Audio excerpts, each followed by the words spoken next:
안녕하세요. 여러분의 시간을 아껴드리는 특별한 지식 가이드 더 딥다이브입니다. 오늘은 AI 시대의 그 숨은 강자죠. 데이터 센터의 핵심 인프라를 책임지는 기업 버티브 홀딩스, 티커 VRT에 대해 한번 심층적으로 파헤쳐 보겠습니다. 네, 엔비디아처럼 막 스포트라이트를 받지는 못하지만요. AI라는 이 골드러시 시대에 가장 중요한 곡괭이와 삽을 파는 회사다. 이런 평가를 받고 있죠. 바로 그 점 때문에 오늘 우리가 제대로 분석을 해봐야 합니다. 저희가 입수한 레딧의 가치 투자 포럼 토론, 그리고 기술 전문 매체 더 테크놀로지스트의 심층 리포트, 또 2025년 실적 자료들을 싹 훑어보니까요. 와, 정말 흥미로운 지점들이 많더라고요. 그렇죠. 그래서 오늘의 미션은 이겁니다. 이 VRT가 정말 AI 시대에 없어서는 안 될 독보적인 인프라 기업인지, 아니면 언제든 대체될 수 있는 지금은 그냥 고평가된 부품 회사인지 그 본질을 한번 꿰뚫어 보는 겁니다. 좋습니다. 그럼 그 본질을 이해하기 위한 첫 번째 질문부터 시작해보죠. 버티브, 이 회사 도대체 뭐라는 회사일까요? 맞아요. 전력 관리, 열 관리. 말이 좀 어렵습니다. AI 칩이 내뿜는 그 엄청난 열을 식히고 또 끊임없이 전력을 공급하는 일. 이게 왜 갑자기 이렇게 중요해진 걸까요? 더 테크놀로지스트 리포트에 아주 기가 막힌 비유가 하나 나옵니다. 버티브를 11살 아이도 이해할 수 있게 설명을 하는데요. 오, 어떤 건데요? 거대한 컴퓨터 놀이터, 그러니까 데이터 센터가 절대 정전되거나 과열돼서 멈추지 않도록 전기공사랑 에어컨 설치를 책임지는 건설팀이라고 생각하시면 아주 쉽습니다. 아, 건설팀 확 와닿네요. AI라는 초고층 빌딩을 지을 때 눈에 보이지 않는 그 전기 배선과 공조 시스템을 까는 핵심 인력이군요. 그걸 공급하는 거대한 배터리 팩, UPS라고 하죠. 무정전 전원 장치. 그게 대표적이고요. 네네. 둘째는 열 관리, 즉 쿨링입니다. 컴퓨터가 내뿜는 어마어마한 열을 식히는 초대형 에어컨이나 액체 냉각 시스템인데 오늘 이야기의 핵심이 바로 이 부분입니다. 아, 쿨링. 그리고 마지막으로 모듈형 데이터 센터. 공장에서 미리 레고 블럭처럼 만들어요. 그래서 현장에서 바로 조립하는 일종의 패스트푸드형 데이터 센터라고 보시면 됩니다. 알겠습니다. 그럼 AI라는 슈퍼카에 기름, 즉 전력을 넣어주고 엔진, GPU를 식혀주는 역할을 하는 거네요. 근데 데이터 센터는 수십 년 전부터 있었잖아요. 왜 지금 버티브의 역할이 이렇게까지 주목받는 거죠? 그냥 에어컨을 더 많이, 더 세게 틀면 되는 문제 아닌가요? 바로 그 질문이 버티브 투자의 핵심을 관통합니다. 이유는 단 하나, 밀도의 전쟁이 시작되었기 때문입니다. 버티브의 CEO, 지오다노 알베르타치의 인터뷰를 보면 이 변화가 얼마나 극적인지 알 수 있습니다. 밀도의 전쟁이요? 네. 지금까지 일반적인 데이터 센터 렉, 그러니까 서버를 꼽는 선반 하나의 전력 소비량이 보통 10kW 수준이었습니다. 10kW면 가정용 스탠드 에어컨 대여섯 대를 한 번에 켜놓는 정도의 전력이네요. 그것도 이미 엄청난데요? 그렇죠. 그런데 엔비디아 GPU가 빽빽하게 들어찬 AI 렉은 이미 100kW를 넘어서고 있습니다. 근데 여기서 끝이 아니에요. 앞으로 몇 년 안에 500kW, 최종적으로는 렉 하나가 1메가와트, 즉 1000kW까지 전력을 쓸 걸로 예상됩니다. 네, 1메가와트요. 네. 같은 공간에서 100배의 열이 뿜어져 나오는 겁니다. 기존의 방식, 그러니까 찬바람을 막 불어넣는 공기냉각 방식으로는 물리적으로 감당이 불가능한 수준에 이른 거죠. 100배요? 같은 공간에서? 와, 그건 그냥 에어컨을 더 트는 수준이 아니라 아예 냉각의 패러다임이 바뀌어야 한다는 의미 같은데요? 맞습니다. 그래서 액체 냉각, 즉 리퀴드 쿨링이 선택이 아닌 필수가 되고 있는 겁니다. 뜨거운 칩에 직접 냉각수를 흘려보내서 열을 빼앗는 방식이죠. 아, 그리고 이 분야에서 버티브가 가장 앞서 나가는 이유가 바로 AI 칩의 제왕, 엔비디아와의 파트너십이 있습니다. 그게 그렇게 중요한가요? 그냥 부품 공급하는 그런 관계가 아니고요. 전혀 다릅니다. 버티브는 엔비디아 파트너 네트워크의 핵심 멤버거든요. 이게 무슨 의미냐면 엔비디아가 GB200, NVR72 같은 최신 GPU를 출시할 때 이 GPU를 가장 효율적으로 돌리려면 버티브의 이 전력 및 냉각 시스템을 쓰세요. 라는 일종의 참조 디자인을 함께 개발해서 발표한다는 겁니다. 아, 고객 입장에서는 수조 원을 들여서 AI 데이터 센터를 짓는데 엔비디아가 공식 인증한 시스템을 마다할 이유가 없죠. 이건 엄청난 신뢰 자산입니다. 와, 이건 마치 자동차 회사가 우리 엔진의 최고 성능을 내려면 이 타이어를 쓰세요. 라고 콕 집어주는 것과 같네요. 이건 정말 강력한데요? 근데 레딧 토론에서는 수주 잔고는 늘었지만 이게 정말 수익성으로 연결될까 하는 의문이 있었는데 마침 3분기 실적 자료를 보니까 조정 영업이익률이 22.3%로 나왔더라고요. 이 정도면 그 우려를 불식시킬 만한 수치라고 볼 수 있을까요? 아주 좋은 지적입니다. 숫자가 그 파트너십의 위력을 증명하고 있죠. 먼저 말씀하신 수주 잔고, 즉 백로그, 아직 납품하지 않은 계약 물량인데요. 2025년 1분기 79억 달러에서 3분기에는 무려 95억 달러로 급증했습니다. 95억 달러요? 네, 1년치 매출을 훌쩍 넘는 일감이 쌓여 있다는 뜻이고요. 전년 대비 30%나 증가한 수치입니다. 수요가 폭발하고 있다는 명백한 증거죠. 주문이 밀려있다는 건 정말 행복한 비명이겠네요. 매출 성장세는 더 인상적이던데요. 네, 2분기 34%, 3분기 28%의 유기적 성장. 이 정도 규모의 제조업체가 분기마다 30% 가까이 성장하는 건 정말 보기 드문 일이거든요. 그리고 더 중요한 것이 바로 아까 언급하신 수익성입니다. 3분기 조정 영업이익률 22.3%는 단순히 물건만 많이 파는 게 아니라 죗값을 받으면서 아주 효율적으로 돈을 벌고 있다는 의미입니다. AI 프리미엄이 확실히 붙고 있는 거죠. 물론 이렇게 장밋빛 이야기만 있을 수는 없겠죠. 당연히 리스크도 따를 텐데 이 시장의 가장 큰 리스크는 역시 경쟁이겠죠. 버티브 혼자 뛰는 운동장은 아닐 테니까요. 당연합니다. 그리고 경쟁사들이 정말 쟁쟁합니다. 가장 먼저 프랑스의 거대 기업 슈나이더 일렉트릭을 꼽아야 합니다. 버티브보다 훨씬 큰 규모의 글로벌 대기업이죠. 슈나이더 일렉트릭 저도 들어봤습니다.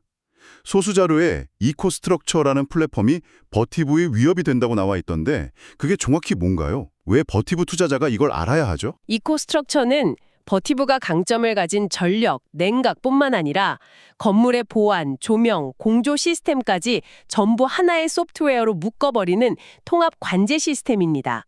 아, 통합 관제? 네, 고객, 특히 거대한 빌딩 전체를 관리해야 하는 데이터 센터 운영자 입장에서는 이왕이면 한 회사 제품으로 통일해서 한 방에 다 관리하자는 유혹을 강하게 느낄 수 있는 거죠. 버티브는 데이터 센터 내부에 집중하는 반면 슈나이더는 건물 전체를 공략하는 전략입니다. 심지어 슈나이더 역시 엔비디아와 파트너십을 맺었습니다. 아, 그건 정말 위협적이네요. 또 다른 경쟁자는 없나요? 전력 관리 분야의 전통 강자 이튼도 빼놓을 수 없고요. 특히 UPS, 즉 무정전 전원 장치 시장에서는 수십 년간 쌓아온 아성이 대단합니다. 그리고 북미 외시장, 특히 아시아나 중동으로 눈을 돌리면 가격 경쟁력을 앞세운 화웨이가 무섭게 점유율을 넓혀가고 있습니다. 경쟁 구도가 정말 치열하군요. 이러다 보니 레딧 포럼에서 봤던 질문이 다시 떠오릅니다. 버티브의 경제적 해자는 대체 무엇인가? 그냥 좀 더 성능 좋은 고급 에어컨과 배터리를 파는 회사일 뿐이라면 다른 거대 기업들이 마음만 먹으면 금방 따라잡을 수 있는 거 아니냐 이런 지적이 있었어요. 그 지적에 대한 답이 버티브 투자의 성패를 가를 겁니다. 그리고 버티브의 진짜 해자는요, 하드웨어 부품이 아니라 그 모든 것을 통합 제어하는 소프트웨어에 있습니다. 트렐리스나 아버센트 같은 관리 소프트웨어가 바로 그 예시죠. 그 락인 효과가 정말 그렇게 강력할까요? 더 테크놀로지스트 리포트 한쪽에서는 마이크로소프트 같은 거대 기업들이 오픈소스 기반의 관리 소프트웨어를 직접 개발하고 있어서 장기적으로는 이런 종속 효과가 약해질 수 있다는 분석도 있던데요. 그게 바로 버티브가 마주한 가장 큰 장기적 위협이죠. 하지만 현재로서는 락인 효과가 분명히 작동하고 있습니다. 한번 상상해 보세요. 데이터 센터 관리자가 트렐리스 소프트웨어 대시보드 하나로 수백, 수천 개 렉의 온도, 전력 사용량, 잠재적인 장애 지점을 전부 실시간으로 보고 있어요. 모든 게 한눈에 들어오죠. 네네. 여기에 수년간 익숙해진 관리자에게 갑자기 이번에 새로 도입한 슈나이더 냉각 정배는 저쪽 다른 모니터의 별도 시스템으로 따로 관리하세요. 라고 하면 어떻겠습니까? 아, 정말 비효율적이겠네요. 엄청난 비효율과 관리의 허점이 발생합니다. 결국 기존 시스템에 완벽하게 통합되는 버티브의 다음 제품을 선택할 수밖에 없는 구조가 만들어지는 거죠. 그게 바로 운영의 관성에서 비롯되는 강력한 해자입니다. 운영의 관성이라 흥미로운 표현이네요. 알겠습니다. 경쟁 외에 또 다른 리스크는 없었나요? 제가 2025년 2분기 실적 자료를 보니까 관세 문제로 이익률이 잠깐 흔들렸던 기록이 있던데요? 맞습니다. 단기적으로는 그게 꽤 큰 타격이었습니다. 실제로 관세 영향으로 2분기 영업이익률이 전년 대비 110bp, 즉 1.1%포인트 하락했습니다. 관세를 피하기 위해 생산 기지를 중국에서 멕시코나 미국 사우스캐롤라이나의 신규 공장으로 이전하면서 일시적으로 비용이 늘고 생산 효율이 떨어진 거죠. 아니 그럼 관세 폭탄을 맞고도 가격을 올렸다는 건가요? 그런데도 고객들이 그를 받아줬고요? 바로 그겁니다. 회사의 대응이 빛을 발했죠. 첫째는 말씀드린 대로 생산 거점을 다각화해서 지정학적 리스크를 분산시켰고, 둘째는 더 중요한 건데 관세로 늘어난 비용을 제품 가격에 반영해서 고객에게 전가하는 데 성공했다는 점입니다. 와... AI 데이터 센터를 지으려는 고객들 입장에선 지금 당장 필요한 버티브의 솔루션을 몇 퍼센트 더 비싸다고 안 살 수가 없는 상황인 거죠. 그만큼 버티브의 시장 지배력과 가격 결정력이 강력하다는 걸 증명한 사건입니다. 관세 문제를 가격 인상으로 돌파했다는 건 그만큼 시장 지배력이 있다는 확실한 증거네요. 이 기세를 몰아서 앞으로는 어떤 성장 동력을 준비하고 있을까요? 아주 중요한 미래 촉매제가 두 가지 있습니다. 첫 번째는 800V 직류 VDC 플랫폼입니다. 2026년 하반기 출시 예정인데 이건 엔비디아의 차세대 AI 플랫폼인 루빈이나 카이버를 지원하기 위한 핵심 기술입니다. 800V 직류라 또 기술적인 용어가 나왔네요. 이게 왜 투자자 입장에서 그렇게 중요한 거죠? 그래서 이게 버티브 주가에는 무슨 의미가 있는 건가요? 이 800V 플랫폼은 단순히 효율을 15% 높이는 걸 넘어서 데이터 센터의 경제학 자체를 바꾸는 겁니다. 데이터 센터는 전기 먹는 하마잖아요. 전력 비용이 운영비의 절반 이상을 차지합니다. 그렇죠. 그런데 이 플랫폼은 기존의 교류 AC 시스템에서 직류 DC로 바꾸는 과정에서 발생하는 전력 손실을 크게 줄여줍니다. 이게 왜 중요하냐면 지금까지는 전기요금이 너무 비싸서 엄두도 못 내던 지역에도 AI 데이터 센터를 지을 수 있게 되는 말 그대로 입지의 족쇄를 풀어주는 열쇠가 될 수 있기 때문입니다. 입지의 족쇄를 푼다고요? 네, 버티브의 시장 자체가 수십억 달러 더 커지는 게임 체인저가 될 수 있다는 거죠. 와우, 이건 정말 엄청난 잠재력이네요. 두 번째 성장 동력은 뭔가요? 저는 자료를 보고 좀 의외라고 생각했는데 바로 중장비 업체 캐터필러와의 파트너십이더라고요. 건설 장비 회사랑 데이터 센터 회사가 왜 손을 잡는 거죠? 데이터 센터의 또 다른 골칫거리, 바로 전력망 접속 대기 문제를 해결하기 위해서입니다. 지금 실리콘밸리나 버지니아 같은 곳에서는요, 데이터 센터를 다 지어놓고도 지역 전력망에 연결되기를 2년, 3년씩 기다리는 프로젝트가 수두룩합니다. 수조 원짜리 투자가 전기가 안 들어와서 그냥 놀고 있는 거죠. 그래서 캐터필러의 발전기가 필요한 거군요. 정확합니다. 지역 전력망에만 의존하지 않고 캐터필러의 거대 발전기를 이용한 자체 발전 솔루션을 데이터 센터와 함께 패키지로 파는 겁니다. 이렇게 되면 부지를 확보하는 즉시 데이터 센터를 가동할 수 있죠. 2-3년의 대기 시간을 없애준다는 건 고객에게 수천억 원의 기회비용을 아껴주는 것과 같습니다. 엄청난 부가가치죠. 정리가 되네요.